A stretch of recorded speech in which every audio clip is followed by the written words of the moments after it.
இல்லையா? யார்கிட்ட காது குத்துறீங்க? நீங்க எனக்கு அண்ணனா? அண்ணன் பாக்குற வேலையை பார்த்து வச்சிருக்கீங்க. அண்ணன்னா பாசமா இருக்கணும். அண்ணன்னா தங்கச்சியை உள்ளங்கையில வச்சு தாங்கணும்.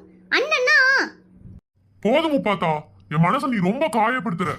உன்னை தங்கச்சி மாதிரியா பார்த்தேன், என் பொண்ணு மாதிரி பார்த்தேன். யாரு நீங்க? அதான் என் வீட்டுக்காருக்கு சரக்கு வாங்கி கொடுத்தீங்களா? அதான் என்னை ரோட்ல அசிங்கப்படுத்தும் போது வேடிக்கை பார்த்துட்டு இருந்தீங்களா? போது சாமி, உங்க சங்காத்தமே எனக்கு வேண்டாம். முப்பாத்தா கொஞ்சம் வழிய விடுறீங்களா? ஏங்கண்ணே என்னவாமா? என்னோட மீட் போறா? எந்த தங்கச்சி வாழ்க்கையில? யோ, காமெடி பண்ணாத, கடுப்புல இருக்கிற. இப்ப என்ன காமெடி பண்ணாங்க? ஏங்கண்ணா புரியுற மாதிரியே பேச மாட்டேங்கிறீங்க? யோ, எனக்கு இருக்கிற ஒரே தங்கச்சி முப்பாத்தா மட்டும்தாயா. அவளுக்கு கொஞ்சம் கூட எதிர்பார்க்காம துரோகம் பண்ணிட்டேனே, மனசு ரொம்ப கஷ்டத்துல இருக்கேன். நீ வேற ஏயா வந்து காமெடி பண்ணிட்டு இருக்க? நீங்க துரோகம் பண்ணீங்களா? அப்படி என்ன பண்ணீங்க? யோ,